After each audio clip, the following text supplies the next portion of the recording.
Hello everyone, a very warm welcome back to my channel Avan Onjo. So in today's video we are going to be covering up the Indian economy. We'll be continuing with the lecture with part 2 of the series, and for all the people who are new to this channel, hello everyone. My name is Avan Onjo and this channel is Avan Onjo, and here we are currently doing Indian economy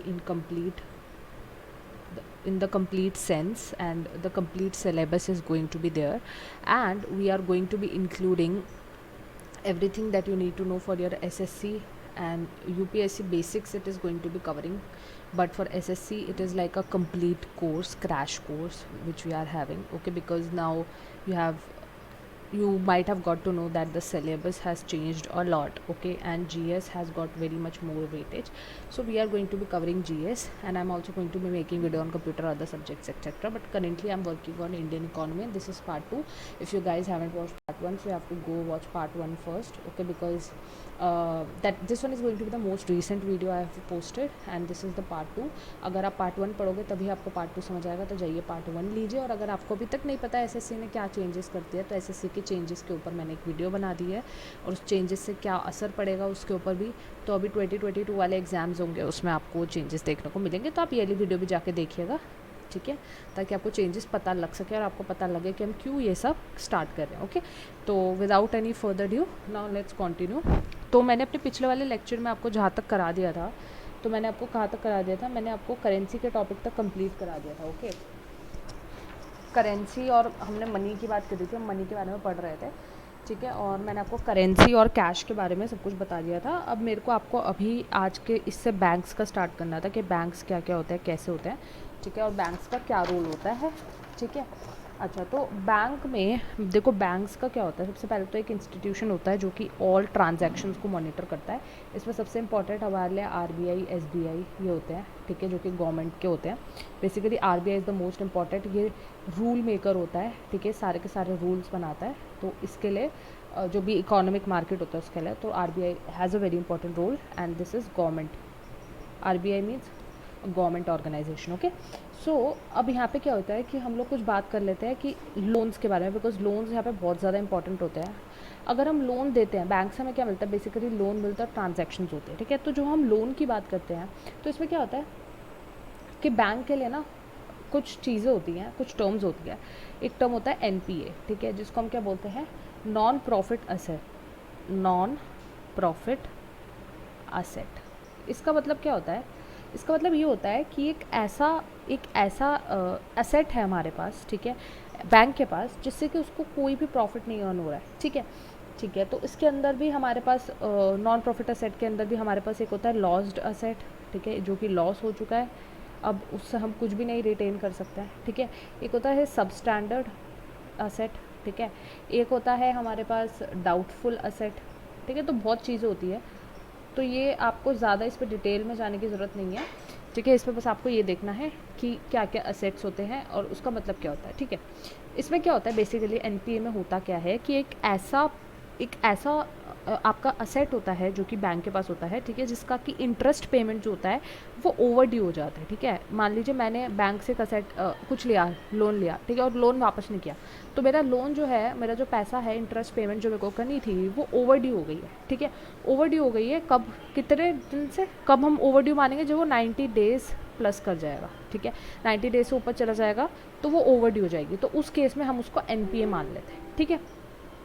अब ये मैं थोड़ा सा अगर बताना चाहूँ आपको, तो देखो, लॉस्ड असेट क्या होता है, लॉस्ड असेट होता है जिसमें कि वेविंग ऑफ कर देते हैं, मतलब कि अब हम ले नहीं सकते। मान लीजिए जो जिसने लोन लिया था उसकी डेथ हो गई, ठीक है, तो अब आपको वेव ऑफ करना पड़ेगा और कोई रास्ता नहीं है, because that person is not existing, तो आप लोन कहाँ से वापस लोगे, ठीक है। तो वेविंग ऑफ कर देता है लोन का, तो हम उसको लॉस्ड असेट बोलते हैं, ठीक है।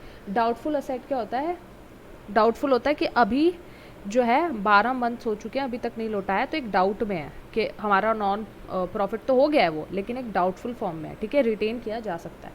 उसके बाद है सब स्टैंडर्ड। सब स्टैंडर्ड में क्या होता है, जो कि 12 मंथ तक या उससे बिलो और बिलो हो, ठीक है। इसका मतलब क्या है, इसका मतलब ये देखो, ये मोर देन 12 मंथ है डाउटफुल, ठीक है, ये 12 मंथ तक या उससे कम में सब स्टैंडर्ड में आता है, लॉस पे आता है, जो कि अब ले ही नहीं सकते, जिसका कोई वजूद ही नहीं है। ठीक है, तो ये होता है एनपीए, और एनपीए के बारे में आपको पता होना चाहिए। ठीक है, अब वी डोंट नो कि किस तरीके से पेपर आएगा और कितनी डेप्थ में आएगा, तो मैं आपको एक उस लेवल तक पढ़ा रही हूँ जहाँ तक आपको ज़रूरत होती है। ठीक है, अच्छा, तो मैंने अभी क्या बात की थी आपसे, आरबीआई की बात की थी, तो थोड़ा सा आरबीआई के बारे में ही बात कर लेते हैं, आरबीआई से ही स्टार्ट कर लेते हैं, बिकॉज आरबीआई जो है ये बहुत ही इंपॉर्टेंट ऑर्गेनाइजेशन है। ठीक है, तो आरबीआई के बारे में हम लोग बात कर लेते हैं। ठीक है, आरबीआई क्या होता है, रिजर्व बैंक ऑफ इंडिया होता है। ठीक है, ये क्या बनाता है, ये आपकी मैक्रो इकोनॉमिक पॉलिसीज़ बनाता है, मैक्रो इकोनॉमिक पॉलिसीज़। ठीक है, अब आपको पता होगा कि जो इकोनॉमिक पॉलिसीज़ होती हैं वो होती है मतलब पॉलिसीज़ नहीं, जो इकोनॉमिक्स होती है वो हम दो टर्म्स में स्टडी करते हैं, मैक्रो और माइक्रो। ठीक है, माइक्रो होता है स्मॉल, बहुत स्मॉल स्केल वाली जो होती है, मैक्रो होता है जो लार्ज स्केल वाली होती है, जैसे कि अभी हम पढ़ेंगे। ठीक है, तो इनका जो रोल होता है वो लार्ज होता है मोस्टली, और हम 11th-12th की एनसीईआरटी में जो भी इकोनॉमिक्स पढ़ते हैं मैक्रो ही होती है। ठीक है, माइक्रो आपको एक स्पेशलाइजेशन जब आप करते हैं, मान लीजिए आपने ग्रेजुएशन के टाइम पे लिया या फिर पोस्ट ग्रेजुएशन में, तो तब आपको माइक्रो पे लेके जाता है, otherwise macro is more important. और इसकी जो सारी पॉलिसीज़ हैं वो कौन बनाता है, आरबीआई बनाता है। ठीक है, अच्छा, अब आरबीआई देखो दो टाइप की पॉलिसीज़ बनाता है। ठीक है, इसमें हमको ये समझना ज़रूरी है, दो टाइप की पॉलिसीज़ बनाता है। एक होती है हमारे पास मॉनेटरी पॉलिसी। ठीक है, एक होता है क्या, मॉनेटरी पॉलिसी, और एक होता है हमारे पास फिस्कल पॉलिसी, फिस्कल पॉलिसी। ठीक है, अब क्या डिफरेंस होता है इनके बीच में, देखो ये क्या होता है, इसको फॉर्मुलेट और गवर्न दोनों आरबीआई करेंगे, formulate and governed by RBI. ठीक है, बाय आरबीआई। अब देखो मैं पूरा लिख रही हूँ, टाइम लग रहा है, बट आप लोगों के लिए लिख रही हूँ, तो आप लोग प्लीज़ लिख लीजिएगा इसको। ठीक है, और इसको कौन करता है, मिनिस्ट्री ऑफ फाइनेंस फॉर्मुलेट और गवर्न करती है। ठीक है, government of India fiscal policy को, मॉनेटरी पॉलिसी को आरबीआई करती है। ठीक है, अच्छा, मैं इसी के अपोज में पॉइंट्स लिखूँगी। ठीक है, ये क्या करता है कि किस चीज़ को ये बेसिकली फोकस करता है, किस एरिया को फोकस करता है, ये फोकस करता है स्टॉक ऑफ मनी सप्लाई, कितना मनी सप्लाई हो रहा है। ठीक है, तो ये उस पर फोकस्ड रहता है, और उसके अकॉर्डिंग ही हमारा जो भी रेपो वगैरह चल रहा होता है वो देखता है। ठीक है, और पब्लिक ये क्या करता है, बेसिकली अगर ministry of finance government of India के अंडर है, तो ये क्या क्या करेगा, देखो एक तो पब्लिक रिजर्व्स को देखेगा, राइट, ऑफ कोर्स।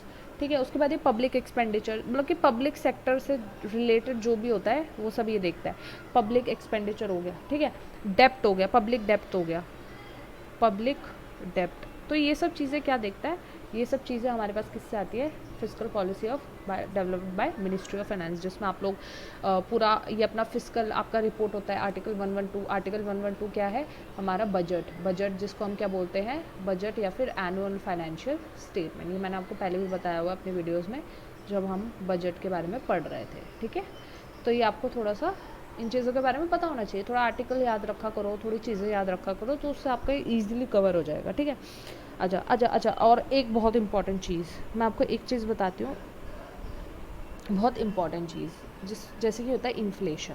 ठीक है, इन्फ्लेशन क्या होता है, इन्फ्लेशन मैंने आपको बताया था पिछले ही क्लास में, आपको बताया था इसके पार्ट 1 में। ठीक है, जब इन्फ्लेशन का कॉज क्या होता है, इन्फ्लेशन क्या होता है, इंक्रीज इन द प्राइजेस। ठीक है, अब इसका कॉज क्या होता है इन्फ्लेशन का कॉज बेसिकली ये होता है कि जब जो मनी सप्लाई है, अब मैंने यहाँ पे इसलिए बताया बिकॉज यहाँ पे मनी सप्लाई की बात हो रही है, तो कैसे अफेक्ट करता है, जो मनी सप्लाई है ना, मनी सप्लाई जो हो जाता है वो मार्केट में इंक्रीज़ हो जाता है। अब अगर मार्केट में इंक्रीज़ होगा मनी, ऑफ कोर्स सी बात है, लोग ज़्यादा चीज़ें बाय करेंगे, ज़्यादा चीज़ें बाय करेंगे, प्रोडक्शन रिड्यूस होगा, डिमांड इंक्रीज़ होगी, तो प्राइस इंक्रीज़ होगा। आई होप आपको थोड़ा सा एक वो मिला होगा कि क्यों होता है ऐसा। ठीक है, आप फ्लो चार्ट के फॉर्म में बना सकते हैं। ठीक है, तो इसके लिए क्या होता है, इस मनी सप्लाई को हमें कंट्रोल करना पड़ता है ताकि इन्फ्लेशन कंट्रोल में रहे। वो कौन कंट्रोल करेगा, आरबीआई करेगा। अच्छा, इन्फ्लेशन के अलावा एक और टर्म होती है जिसको हम बोलते हैं रिसेशन, इसके अपोजिट ही होता है ये टर्म रिसेशन। तो रिसेशन क्या होता है, इसमें क्या होता है, मनी सप्लाई जो है वो बहुत ज़्यादा कम हो जाता है, तो लोग कुछ बाय नहीं कर पाते हैं, सामान ऐसे ही पड़ा हुआ है, इन्फ्लेशन नहीं हो रहा है, तो उससे भी क्या होएगा, इन्फ्लेशन नहीं होएगा, तो उससे हमारी इकोनॉमिक ग्रोथ जो है वो नीचे चली जाएगी, एक लेवल से नीचे चली जाएगी। तो ये जब नीचे चली जाती है तो उसको हम लोग रिसेशन बोलते हैं। ठीक है, तो ये कुछ फंडा था रिसेशन और इन्फ्लेशन का, तो ये आप लोगों को पता होना चाहिए। ठीक है, अच्छा, तो बेसिकली हमारे गोल्स क्या होते हैं, एक तो इन्फ्लेशन कंट्रोल में रहे, ठीक है, इकोनॉमिक ग्रोथ बढ़े। इन्फ्लेशन देखो ज़रूरी है, इन्फ्लेशन में भी बहुत सारे टाइप्स होते हैं, ठीक है, टाइप्स होते हैं इन्फ्लेशन में भी। अगर वो मैं आपको अलग से इन्फ्लेशन का पूरा टॉपिक पढ़ाऊंगी तो उसमें आपको क्लियर हो जाएगा। इन्फ्लेशन के भी टाइप्स होते हैं, तो इन्फ्लेशन बुरी चीज़ नहीं है, इट इज़ इम्पॉर्टेंट। अगर इन्फ्लेशन आपको दिख रहा है ना ग्राफ्स में, तो उसका मतलब कि इकोनॉमिक ग्रोथ हो रही है, लेकिन एक लेवल होता है हर चीज़ का। अगर इसकी भी आपने एक बाउंड्री, एक थ्रेशोल्ड को क्रॉस कर दिया, ठीक है, जिसमें आपकी इन्फ्लेशन मतलब इतनी ज़्यादा हाई हो रही है, और आपकी ओवरनाइट इन्फ्लेशन का हमने केसेस देखे हैं बहुत जगह वर्ल्ड में, ठीक है, जिसमें कि आपके पैसे ऐसे रोड पे पड़े रहते हैं, उनकी वैल्यू ख़त्म हो जाती है, तो that is completely wrong, because वो आपकी इकोनॉमिक ग्रोथ को बहुत नीचे लेके जाता है, ठीक है। वो आपको रिसेशन, मतलब रिसेशन भी नहीं, लेकिन आपकी इन्फ्लेशन की वजह से इकोनॉमिक ग्रोथ रिड्यूस हो रही है, ठीक है, तो उस चीज़ पर वो आपको ले जाता है।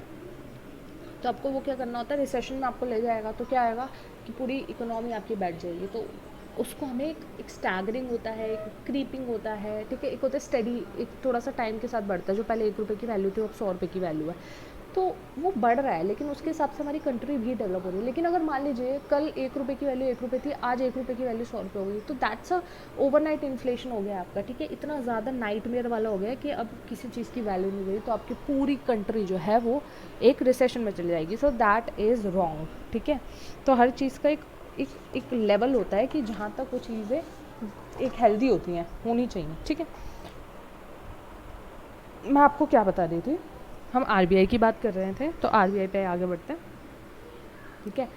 अच्छा, तो कुछ मनी सप्लाई का आई थिंक वो आपको इतना पढ़ने की ज़रूरत नहीं है, ठीक है, तो मैं उसको आपको नहीं लेके जा रही हूँ, बहुत ज़्यादा टेक्निकल चीज़ें हैं वो, तो उसकी आपको ज़रूरत नहीं है, तो अभी हम वो छोड़ देते हैं। हमें बस ये पता होना चाहिए कि आरबीआई जो है वो मनी सप्लाई को कंट्रोल करती है, ठीक है। अब मैं आपको जो बताने वाली हूँ, अब हम अगला टॉपिक जो पढ़ने वाले हैं, that is going to be banks, ठीक है, बैंक्स।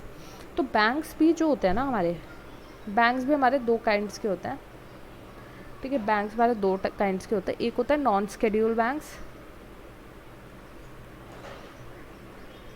एक होता है स्केड्यूल्ड बैंक्स।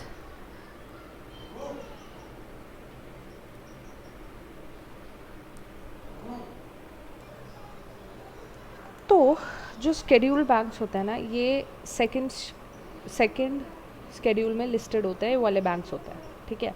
सेकंड स्केड्यूल में जो लिस्टेड होते हैं, सेकंड स्केड्यूल किसका, आरबीआई एक्ट ऑफ 1934, ठीक है। तो इसमें जो स्केड्यूल्ड बैंक्स होते हैं, इसके सेकंड स्केड्यूल में जो बैंक्स होता है वो होता है स्केड्यूल्ड बैंक्स, ठीक है, ओके। अब इनका मतलब क्या होता है, इसका मतलब ये होता है कि इनका जो पेड अप कैपिटल होगा ना, पेड अप कैपिटल जो होगा इनका, वो 5 लाख एंड अबव होना चाहिए minimum, 5 lakh minimum and above, ठीक है। और ये क्या कर सकते हैं, ये वाले बैंक जो होते हैं इनको एंटाइटलमेंट मिल जाती है, ये एंटाइटल्ड होते हैं to lend, entitled to lend, to lending from RBI, ठीक है। आरबीआई से लोग लेंड कर सकते हैं, और ये बैंक रेट पर लेंड करते हैं, ठीक है, आरबीआई से लेंड करते हैं। इतना हुआ क्लियर। तो ये स्केड्यूल्ड बैंक्स होते हैं, ठीक है, तो इसके बारे में आपको थोड़ा सा पता होना चाहिए। अब हम बात करते हैं नॉन स्केड्यूल्ड बैंक्स की। तो नॉन स्केड्यूल्ड बैंक्स क्या होता है, ये वाले बैंक होते हैं जिनको लिस्ट नहीं किया जाता है, और ये एंटाइटल नहीं होते हैं, बैंक रेट्स पे लोन भी नहीं दे सकते हैं, और ये एनलिस्टेड भी नहीं होते हैं ये आपके सेकंड शेड्यूल में, ठीक है। तो ये नॉन स्केड्यूल बैंक्स होते हैं।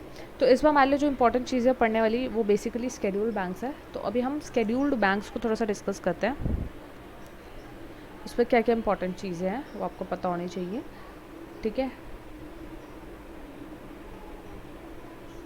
तो जब मैं स्केड्यूल्ड बैंक्स की बात करती हूँ, तो इस पर भी अभी आपके 3 टाइप्स आ जाते हैं, ठीक है, ये यहाँ पे रुकता नहीं है क्लासिफिकेशन, आपको थोड़ा सा और पढ़ना पड़ता है, ठीक है। इसमें आपके पास टाइप्स ऑफ बैंक होते हैं जो कि आपको भी पता होने चाहिए अपनी डेली लाइफ में।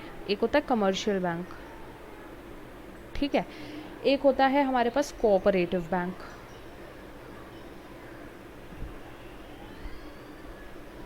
ठीक है, और हमारे पास होता है थर्ड वाले पेमेंट्स बैंक, जो कि अब बहुत चल रहे हैं, आपको पता ही है, पेटीएम वगैरह।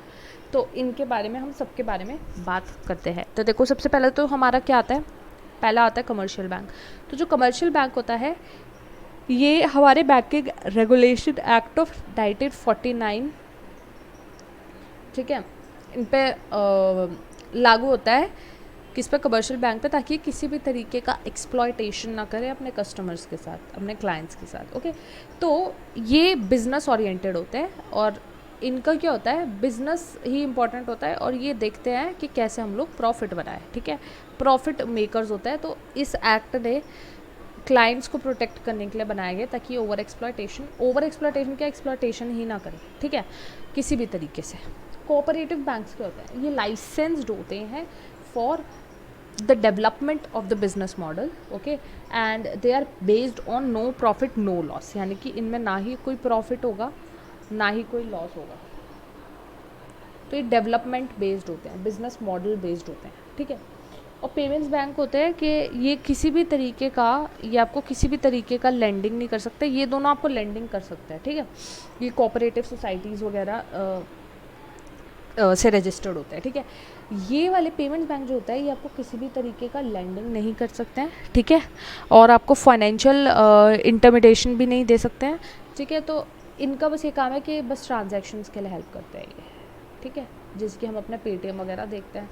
ठीक है, तो ये सब अभी हम उस पर भी आएंगे, यूपीआई वगैरह सब पे आएंगे। ठीक है, तो पेमेंट्स बैंक पढ़ना भी इंपॉर्टेंट हो गया है बिकॉज ये अभी नीड ऑफ द आवर है और ये चल रहा है, बहुत ज़्यादा चल रहा है। It is being accepted widely, तो it's a good thing. Okay, बाकी प्रोज कॉन्स तो हर चीज़ के होते हैं। अब मैं आपको क्या पढ़ाऊँ, देखो अब आपको कुछ चीज़ें, कुछ इंपॉर्टेंट टर्मिनोलॉजीज़ बता रही हूँ मैं, जो कि आपकी इकोनॉमिक्स में यूज़ होती है, आरबीआई में यूज़ होती है। ठीक है, आपको इन चीज़ों के बारे में पता होना चाहिए, जिसके बारे में थोड़ा सा पिछली क्लास में भी टच अप ऑन किया था, but we have to do it दोबारा से। ठीक है, ताकि आपको सही से समझ आए। तो सबसे पहले हम बात करते थे CRR की। CRR क्या होता है, ये होता है हमारे पास कैश रिजर्व रेशियो। ठीक है, कैश रिजर्व रेशियो में क्या होता है, इसमें ये होता है कि जितने भी बैंक होते हैं इनको एक मिनिमम आपको कैश का रिजर्व बनाना पड़ता है। ठीक है, और वो जैसे कि मान लीजिए हमारे पास प्रोमिसरी नोट्स हैं, तो मैंने आपको बताया था पिछली क्लास में कि पहले 80% का होता था और रिड्यूस होता गया। तो ये कुछ ऐसा मनी है जो कि बैंक के पास रहेगा रिजर्व में, रिजर्व कैश रहेगा। ठीक है, तो ये कैश रिजर्व रेशियो जो होता है ये मेंटेन करके रखना पड़ता है कि उसकी इक्विवेलेंट ही, लेकिन उससे थोड़ा कम कैश जो है वो बैंक्स में रहेगा। ठीक है, अच्छा, इससे क्या होगा कि डिमांड लाइबिलिटी जो होती है, ठीक है, वो कैश का मेंटेन रहेगा आरबीआई में। ठीक है, जितना भी कैश का जो भी डिमांड लाइबिलिटी होती है। ठीक है, एक होता है SLR। SLR होता है statutory liquidity ratio.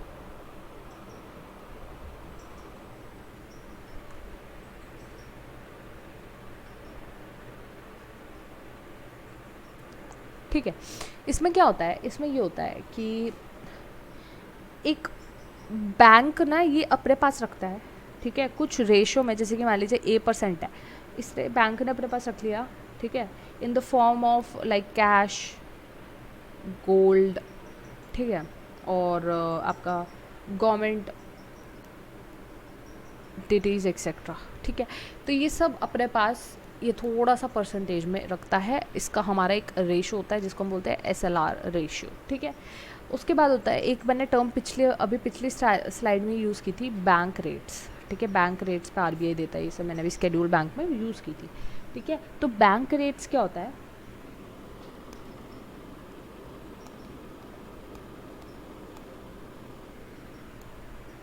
The rate at which RBI जो होता है वो मनी लेंड करता है।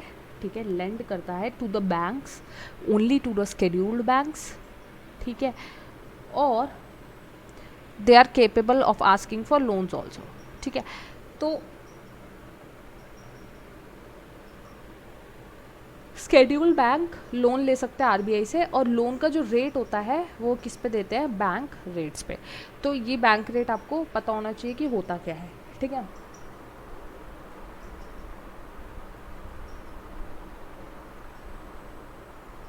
और आपको एक रेपो रेट पता होना चाहिए। रेपो बहुत आपने टर्म सुनी होगी, and I know for sure कि बहुत बच्चों को नहीं पता होती है। फॉर एग्जांपल जो कि आपके आर्ट्स और साइंस वाले बच्चे, उनको तो वो होता है, ठीक है। तो ये क्या होता है, इसका जो वो होता है ना, रेपो तो पहली बात आपका एक वो होता है, एक ऐसा रेट होता है, ठीक है। इसको हम बेसिकली रीपरचेज ऑप्शन बोलते हैं, इसकी फुल फॉर्म रीपरचेज ऑप्शन। तो आपको थोड़ा थोड़ा सा नाम से भी पता लग जाएगा, और अभी मैं बताऊंगी तो और पता लग जाएगा। जो बैंक होते हैं ना, वो लोन लेते हैं, ठीक है। वो लोन लेंगे कैसे, वो क्या करेंगे, गवर्नमेंट की सिक्योरिटी को सेल करके। अब गवर्नमेंट की सिक्योरिटी को सेल करता है,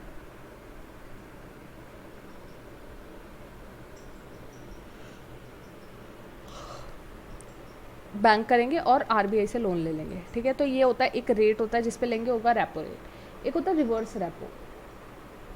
रिवर्स रेपो में क्या होता है, रीपरचेज ऑप्शन में, कि इसमें जो होता है वो आरबीआई लोन ले लेता है बैंक से, ठीक है। इन द केस तो वो किस रेट पे लेता है, जो कि रिवर्स रेपो रेट होता है उस पर, ठीक है। आरबीआई मनी लेता है किससे, बैंक जो होता है वो लोन परचेज कर लेता है, ठीक है। तो जो भी रेट लेता है वो होता है रिवर्स रेपो, ठीक है। तो reversal of the repo, great, okay. तो इतना आप लोगों को आई थिंक थोड़ा सा समझ आ गया होगा, इतना ही आइडिया चाहिए होता है। तो अभी मैं आगे बढ़ रही हूँ मैं, और मैं आप लोग को अब बताने वाली हूँ एमएनसी के बारे में। एमएनसी क्या होता है, मल्टी नेशनल कंपनी। ऐसी कंपनी जो कि मल्टीपल नेशंस में है, इसको हम लोग क्या बोलते हैं, मल्टी नेशनल कंपनी, ठीक है। जापान में आपकी सुजुकी, सोनी, होंडा, टोयोटा, ये सारी जापानीज़ है, ठीक है। सेंसुई, निपॉन, ठीक है। साउथ कोरिया की आपकी सैमसंग, एलजी, हुंडई, ये सब क्या है, ये एक से ज़्यादा कंट्रीज़ में है। तो ये सब क्या है, एमएनसीज़ हैं, ठीक है। ये आपको पता होना चाहिए। अब मैं आपको थोड़ा सा इन्वेस्टमेंट के बारे में बताती हूँ, बिकॉज हम एमएनसी की बात कर रहे हैं। तो इन्वेस्टमेंट क्या होता है, it is the creation of assets. इससे हम असेट्स बनाते हैं, ठीक है। असेट्स बनाते हैं जैसे कि आपकी हो गई बिल्डिंग्स, हो गई मशीनरी, हो गई, ठीक है। इससे क्या होता है, एमएनसी जो होती है, जैसे कि हम लोग भी इन्वेस्ट करते हैं, बट मैं बड़े टर्म्स बात कर रही हूँ एमएनसी के टर्म्स में। तो एमएनसी जो होगा वो क्या करेगा, मनी लाएगा, और वो मनी से क्या बनाएगा, एक असेट बनाएगा, ठीक है। असेट बनाएगा जो कि उसको एक बेटर प्रॉफिट देगा, ठीक है। उसका जो इन्वेस्टमेंट था, उसने जितना मनी लगाया उससे कई ज़्यादा मनी उसको वापस मिलेगा, इन्वेस्टमेंट। तब ये इन्वेस्टमेंट होती है, तब इसको इन्वेस्टमेंट कहलाया जाता है, ठीक है।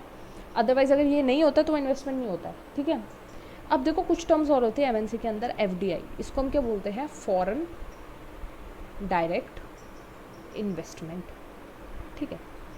इसका मतलब क्या होता है, इसका मतलब होता है डायरेक्टली कोई भी फॉरेन की कंपनी, मान लीजिए जापान की सुजुकी ने इंडिया में इन्वेस्ट किया, ठीक है। इंडिया में क्या अपनी कंपनी खोली, तो ये एक इन्वेस्टमेंट होता है उनके लिए। कहाँ पे होता है, फॉरेन में, ठीक है। और इसका जो भी इसका वो होगा प्रॉफिट, वो इनको मिलेगा, ठीक है। तो ये एक फॉरेन डायरेक्ट इन्वेस्टमेंट हो गया, ठीक है।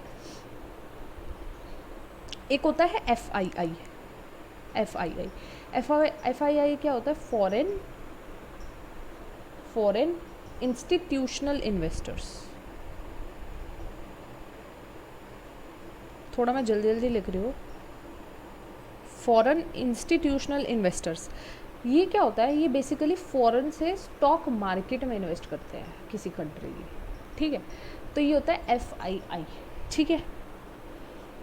तो अब हम इन्वेस्टमेंट की बात कर रहे हैं, तो इससे हम लोग को एक और चीज़ पढ़नी होती है जिसका नाम है ट्रेड जो है बहुत इंपॉर्टेंट टॉपिक है, बैलेंस ऑफ ट्रेड वगैरह इस पर टर्म्स आती है। तो सबसे पहले ट्रेड किस किस फॉर्म्स में होता है, ट्रेड होता है गुड्स की फॉर्म में और सर्विसेज की फॉर्म में, ठीक है। अब जो एमएनसी होती है ना, वो देखो मैंने एक बताया था आपको, फॉरेन क्या बताया था, डायरेक्ट इन्वेस्टमेंट। वो डायरेक्ट इन्वेस्टमेंट भी करती है और वेंचर्स पे भी करती है, ठीक है। जॉइंट वेंचर्स जिसको बोलते हैं, जॉइंट वेंचर्स, ठीक है। जॉइंट वेंचर्स क्या होता है, इसमें थोड़ा सा इंडिया का शेयर होता है कंपनीज में और थोड़ा सा एमएनसी का होता है, ठीक है। जैसे कि अगर आप एक लोग है विस्तारा एयरलाइंस हमारे यहाँ की, ठीक है। तो विस्तारा एयरलाइंस जो है ये जॉइंट वेंचर है किसका, जिसमें जो आपका अच्छा 51, हाँ इसका 51 का रेशो है। 51 जो है वो हमारे यहाँ के टाटा से जाता है, और 49% जो है वो हमारा सिंगापुर एयरलाइंस, ठीक है।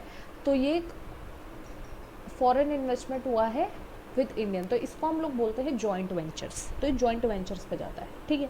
आपका हीरो होंडा हो गया, टीवीएस हो गया, सुजुकी हो गया, कावासाकी हो गया, बजाज हो गया, ये सब क्या होता है, ये सब हमारा जॉइंट वेंचर है, ठीक है। एक डायरेक्ट इन्वेस्टमेंट होता है जिनका 100% उन्हीं का इन्वेस्टमेंट होता है जिनमें, ठीक है। एमएनसी का फ़ायदा क्या है, अभी हम ट्रेड अभी पढ़ते हैं, मैं अभी आपको आगे कंटिन्यू करवाती हूँ। उससे पहले एमएनसी का थोड़ा सा फ़ायदा क्या है। एमएनसी से हमारा जो होता है ना, ये कंपटीशन बढ़ता है इंडियन मार्केट में। अब अगर विस्तारा जैसी सर्विसेज आ रही है तो हमारे जो इंडिजिनस है वो भी ट्राई करेंगे कि भैया हम भी अपनी सर्विस इंप्रूव करें, राइट। तो इससे कंपटीशन इंक्रीज़ होगा, जो कि हेल्दी कंपटीशन होगा, हमारी इकोनॉमिक ग्रोथ में हेल्पफुल होगा, ठीक है। इससे क्या होता है, इकोनॉमिक जो आपकी जो हमारी लोकल है ना इकोनॉमी, वो ग्लोबल इकोनॉमी के साथ मर्ज करती है, ठीक है। तो इससे हमारा एक क्या होगा, इकोनॉमिक बेनिफिट होगा, ठीक है। फॉरेन ट्रेड भी एक टर्म होता है, हम फॉरेन के साथ ट्रेड करते हैं, अभी हम ट्रेड के बारे में पढ़ेंगे। तो फॉरेन के साथ ट्रेड करने के लिए फॉरेन ट्रेड होता है, इससे बहुत सारे फ़ायदे होते हैं, ठीक है, बहुत से नुकसान होता है। फॉरेन ट्रेड क्या होता है, हम लोग जैसे कि हमारे जो मान लीजिए इंडिया के प्रोड्यूसर्स हैं, वो मान लीजिए जूट के कुछ बैग्स हैं वो बाहर एक्सपोर्ट कर रहे हैं, ठीक है, ऑस्ट्रेलिया में कर रहे हैं मान लो, ठीक है। तो ये क्या होगा, एक फ़ॉरेन के साथ ट्रेड करना, और उसमें ये भी होता है कि मान लीजिए ऑस्ट्रेलिया से कोई कुछ आ रहा है, कोई आइटम है जो कि इंडिया में हो रहा है, तो ये हमारा ट्रेड होता है। फॉरेन के साथ ट्रेड करेंगे तो फॉरेन ट्रेड होगा, ठीक है। अच्छा, अब ये ट्रेड हम क्यों कर पा रहे हैं, ऐसा कैसे हो रहा है, पहले तो नहीं कर पाते थे, पहले तो हमारा किसी से कनेक्शन ही नहीं था। अब हम दूसरी कंट्रीज़ के साथ कनेक्ट कर रहे हैं, दूसरी कंट्रीज़ हमारे साथ कर रही हैं, औरों के साथ कर रही हैं। तो क्या हो रहा है, ये हो रहा है ग्लोबलाइजेशन, ठीक है। तो ये भी एक टर्म है, आपको पता होना चाहिए, ग्लोबलाइजेशन, ठीक है। तो ग्लोबलाइजेशन क्या होता है, integration, interconnectedness of the countries, ठीक है, ये बढ़ती है, ठीक है। अच्छा, अब इसमें क्या क्या होता है, देखो पॉलिटिकल इंटीग्रेशन भी होता है, आपने देखा होगा हमारी फॉरेन पॉलिसी, ठीक है। तो पॉलिटिकली हम इंटीग्रेट हो रहे हैं, हमारे जो प्राइम मिनिस्टर है वो दूसरे प्राइम मिनिस्टर से मिल रहा है, दूसरे प्राइम मिनिस्टर किसी और से मिल रहा है, हमसे मिल रहा है, तो इंटीग्रेशन हो रहा है, ठीक है। तो पॉलिटिकल इंटीग्रेशन हो रहा है, ठीक है। इकोनॉमिक इंटेग्रिटी कैसे, इकोनॉमिकली भी हमें फ़ायदा हो रहा है, जो कि मैंने भी आपको बताया था, जिसकी फॉरेन ट्रेड हम लोग कर पा रहे हैं, ठीक है। तो उससे हमारी इकोनॉमिक ग्रोथ जो होती है वो इंक्रीज़ होती है, ठीक है। उसके बाद कल्चरल इंटीग्रेशन भी होता है, देखो ग्लोबलाइजेशन से, ठीक है। इस पर हम लोग बहुत ज़्यादा डिस्कशन भी कर सकते हैं, बट इतने की ज़रूरत नहीं है एसएससी में। यस, यूपीएससी में आपको ज़रूरत होती है, तो मैं कभी वीडियो बनाऊंगी अच्छे से सबका, तो टेंशन मत लेना, सब कुछ हम अच्छे से डिस्कस करेंगे। देखो कल्चरल इंटीग्रेशन कैसे होगा, अब आप देखेंगे कि दो जगह के कल्चर्स मिलते हैं, जैसे कि हम लोग यहाँ पे वेस्टर्न कल्चर हमारे यहाँ बहुत चल रहा है ना, तो वेस्टर्न कल्चर होगा यहाँ का, और ईस्टर्न कल्चर हमारे यहाँ का वहाँ जाएगा, तो क्या हो रहा है, चेंज ऑफ आइडियाज़ हो रहे हैं, कल्चर चेंज हो रहा है, राइट। सो ईस्टर्न कल्चर, वेस्टर्न कल्चर, ये सब हो रहा है। हम यहाँ पे कुछ मिक्स्ड कल्चर्स भी देख लेते हैं, ये भी हमारा इम्पैक्ट ही होता है। मिक्स्ड कल्चर जैसे कि आजकल एक ट्रेंड है, मैं लड़कियों का ही बता देती हूँ, कुर्ती हम लोग पहनते हैं, राइट। तो कुर्ती हमारे एक ईस्टर्न कल्चर से आ रहा है, प्लस हम जीन्स के साथ पहनते हैं, तो ये वेस्टर्न आ रहा है, तो एक इंटरमिंगलिंग हो रहा है, एक न्यू ट्रेंड फॉर्म हो रहा है। तो ये सब कैसे हो रहा है, ये सब ग्लोबलाइजेशन की वजह से हो रहा है, बिकॉज अब ग्लोबलाइजेशन जो है इंक्रीज़ हो रहा है, राइट। बहुत सारे लोग कहते हैं कि इसके कुछ नुकसान भी होते हैं, ऑफकोर्स सी बात है, हमारा जो इंडिजिनस हमारा जो भी है कल्चर है एक्सेट्रा, वो अब कम हो रहा है, लेकिन हम ये नहीं कह सकते कि नेगेटिव ही है, राइट। बिकॉज पॉजिटिव होते हैं बहुत सारी चीज़ें, इनसे पॉजिटिविटी भी आती हैं, ठीक है, लेकिन सबके इस पर पॉइंट ऑफ व्यू डिफर करता है, राइट। सो हमारा जो है इंडिजिनस जो हमारा प्रिजर्वेशन होता है ना, preservation of things like preservation of, जैसे कि हमारी क्लोज्ड इकोनॉमी होती है, ठीक है, हमारा क्लोज्ड इकोनॉमी नहीं रहती, तो कुछ कहते हैं इकोनॉमिस्ट के भैया क्लोज भी होनी चाहिए, ठीक है। तो अब यहाँ भी होना चाहिए। अब आप देखोगे आत्मनिर्भर भारत हम लोग करते हैं, राइट। सो आत्मनिर्भर भारत में क्या होता है, हम अपने लोकल गुड्स को प्रायोरिटी दे रहे हैं। अब ग्लोबलाइजेशन से क्या हो रहा है कि लोग जो फॉरेन से गुड्स आ रहे हैं उसको हम लोग ज़्यादा बाय कर रहे हैं, हम अपने लोकल जो हमारे गुड्स एंड वेंडर्स हैं उनका बहुत ज़्यादा बिजनेस ख़राब हो गया है।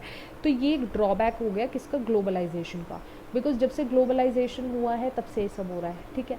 कल्चर जो हो रहा है, कल्चर जो हो रहा है हमारा प्रिजर्व नहीं रह पा रहा है। तो ये सब कुछ होता है ना नेगेटिव। देखो हर चीज़ के नेगेटिव पॉजिटिव्स होते हैं, बस उसको हमको देखना पड़ता है खुली आंखों से।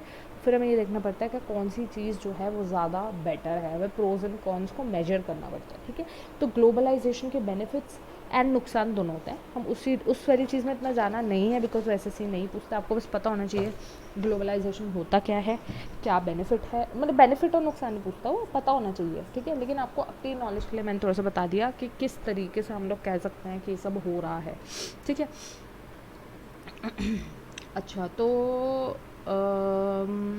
और क्या बता सकते हैं। देखो ग्लोबलाइजेशन के इफ़ेक्ट्स मैं अभी नहीं करा रही हूँ बिकॉज वो आते नहीं हैं। मैंने आपको थोड़ा सा ओवरव्यू दे दिया है, ठीक है, कि किस तरीके से होता है, ठीक है। अब मैं आपको ट्रेड के बारे में बात करता है। चलिए ट्रेड के टॉपिक पे आते हैं बिकॉज वो मैंने अभी पढ़ना था। ट्रेड में हम लोग अभी ट्रेड पढ़ ही रहे हैं वैसे भी। तो इसमें एक टर्म आती है BOP। BOP क्या होता है? BOP होता है बैलेंस ऑफ पेमेंट।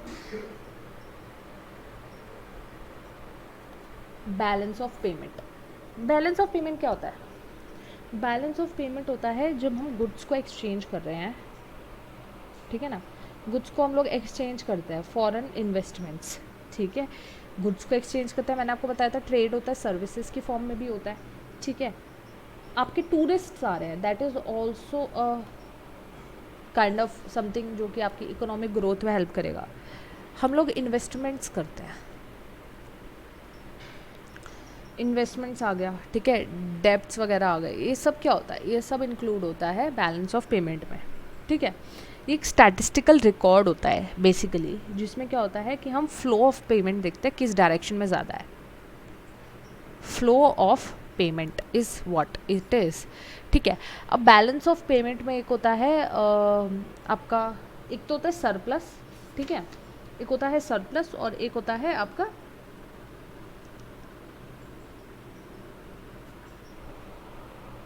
डेफिसिट, ठीक है। सरप्लस, ट्रेड सरप्लस और ट्रेड डेफिसिट, ठीक है। तो surplus is good, deficit is bad, ठीक है। और बाकी इसके डायनामिक्स होते हैं बहुत, उस पर ही जाते हैं। मोटा मोटा यही है कि ये गुड होता है, ये बैड होता है, ठीक है। फ्लो ऑफ पेमेंट, हमारा इंडिया USA जो एक्सपोर्ट कर रहा है, ठीक है, और जो इंपोर्ट कर रहा है, उसका फ्लो देखते हैं हम लोग। अगर अगर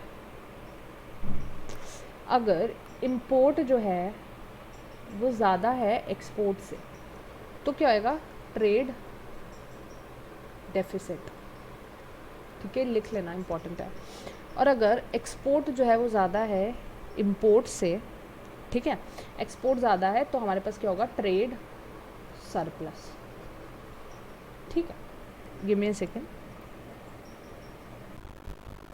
ठीक है। तो ये तो हो गया ना एक ट्रेड का कंसेप्ट, लेकिन BOP में सिर्फ ट्रेड नहीं इंक्लूड होता है। बैलेंस ऑफ पेमेंट में आपका ट्रांसफर्स और रेमिटेंसेस भी इंक्लूड होते हैं, ठीक है। Transfers and remittances, okay. तो इसमें क्या होता है?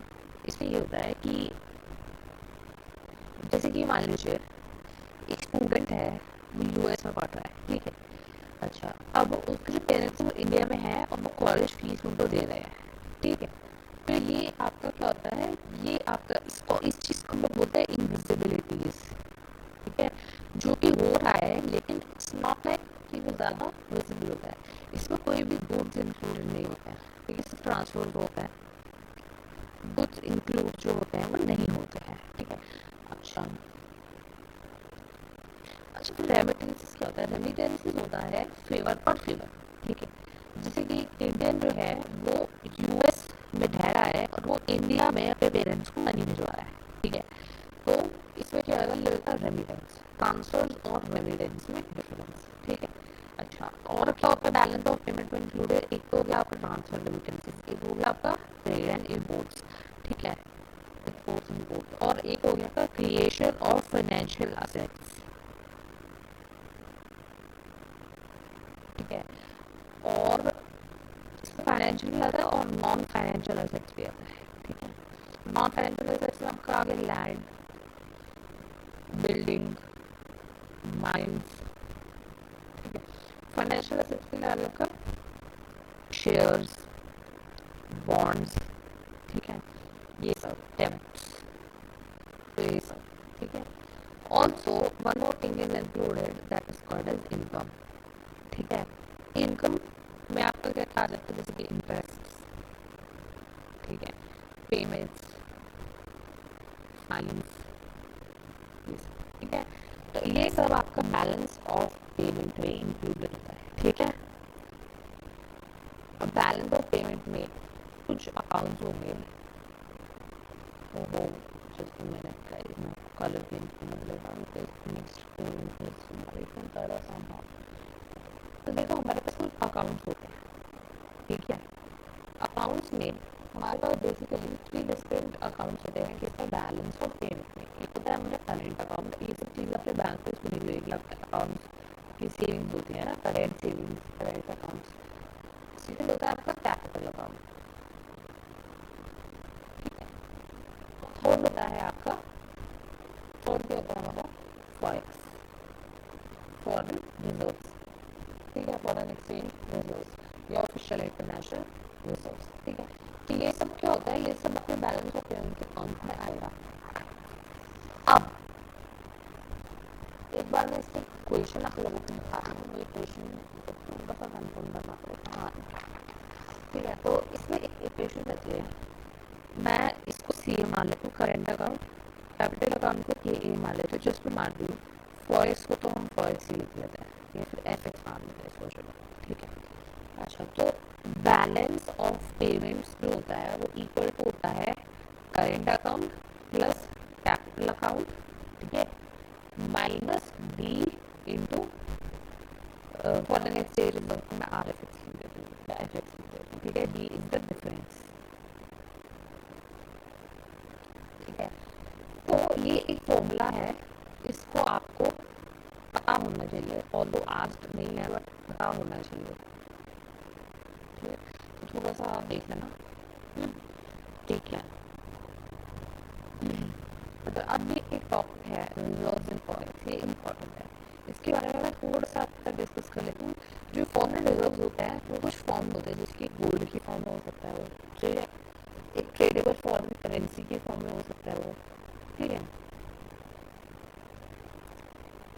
और इसमें एक जो रोल होता है, एक आईएमएफ का भी रोल होता है, तो वो हम इंडियन इंटरनेशनल मॉनेटरी फंड, तो इसके बारे में हम पढ़ेंगे। तो गोल्ड करेंसी के फॉर्म में ये हो सकता है, ठीक है।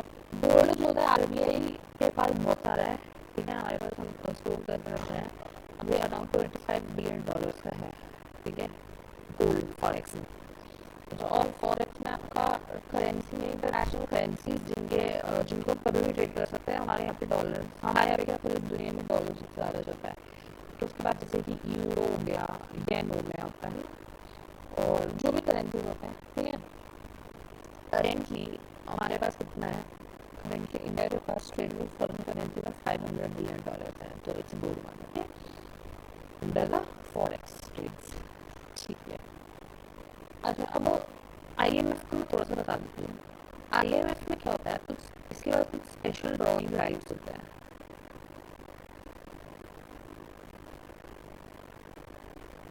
ठीक है। इससे क्या होता है कि हम मतलब हर कंट्री के पास होते हैं ये। इससे क्या होता है, कोई क्राइसिस सिचुएशन होती है अगर, तो हम आईएमएफ से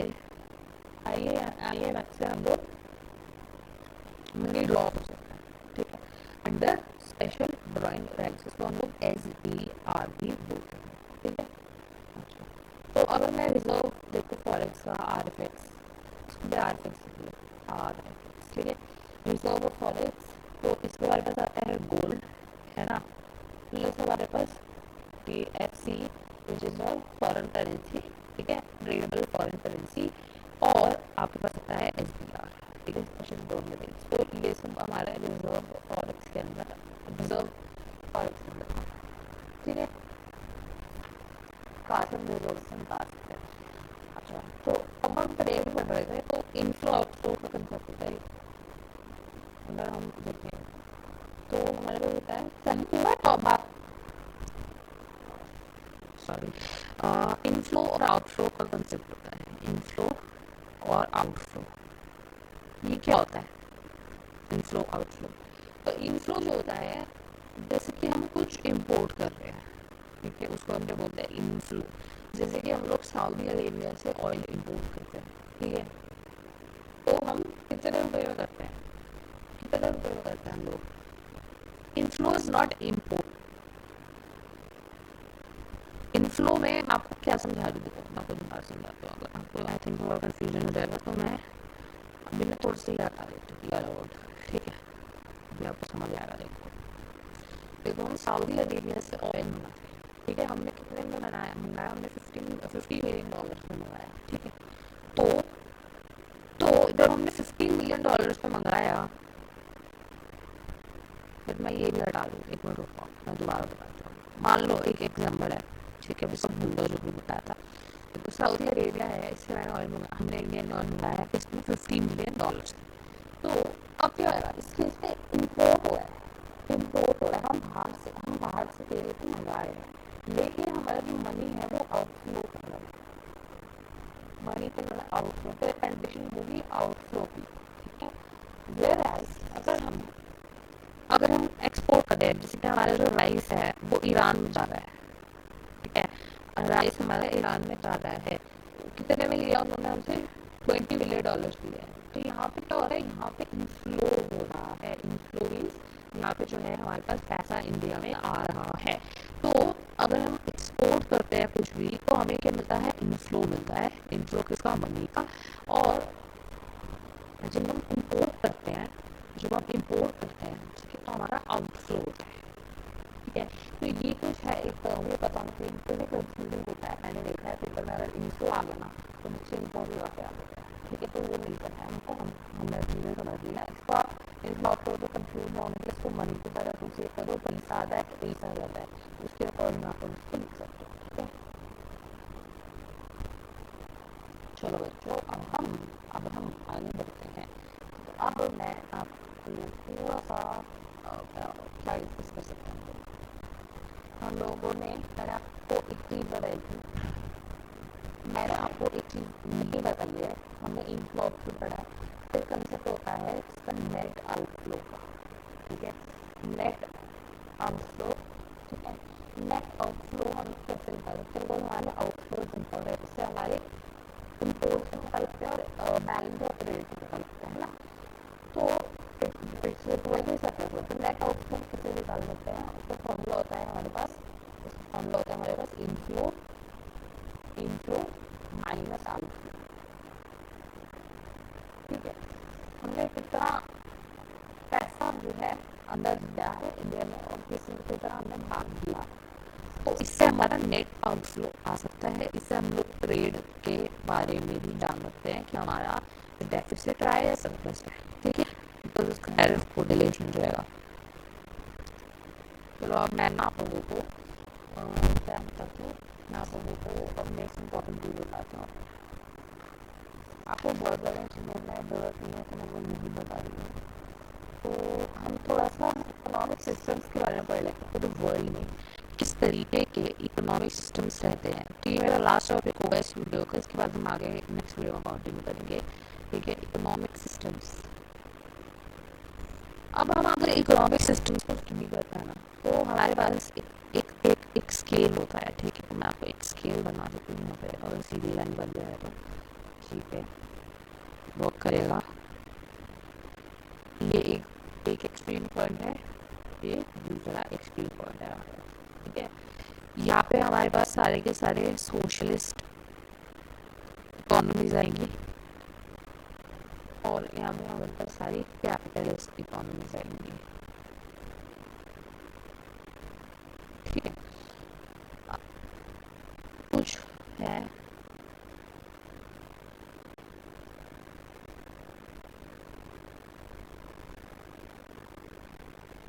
ठीक है, अब मैं माफ करती हूँ, आपको समझ आएगा। देखो सोशलिस्ट में सबसे ज्यादा extreme socialism not towards the descent but या एक अच्छे मतलब टुवर्ड्स द सोशलिस्ट साइड जो हमारा सेंट्रल है, ठीक है। तो ये सोशलिस्ट साइड कौन सा है, हमारा चाइना।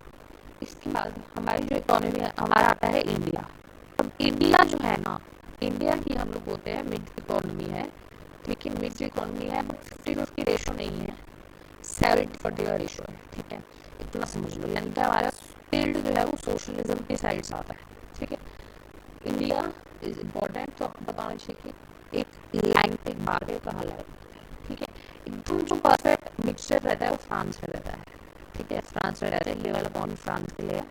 अगर फ्रांस के काफ़ी नज़दीक और टुवर्ड्स मोर टुवर्ड्स कैपिटल हमारा रहता है ब्रिटेन।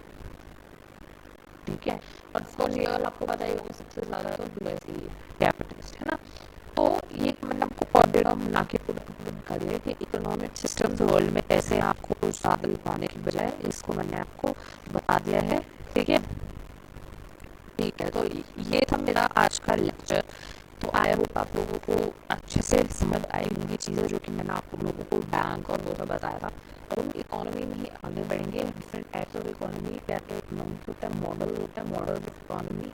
ठीक है, मॉडल्स हम लोग समझेंगे, हम लोग मैक्रो माइक्रो में डिफरेंस समझेंगे। मैंने आपको बताया था मैक्रो इकोनॉमिक्स होती है या फिर माइक्रो इकोनॉमिक्स होती है, तो उसके बीच के डिफरेंसेस को समझेंगे। ठीक है, फिर हम काफ़ी चीज़ें आगे डिस्कस करने वाले हैं। हमने शुरुआत कर दी है इकोनॉमिक सिस्टम्स की, यहाँ से हम इकोनॉमिक्स बहुत ज़्यादा करते हैं, तो यहाँ तक जो था वो आप लोगों को सबका सब चीज़ें क्लियर हो गई होंगी।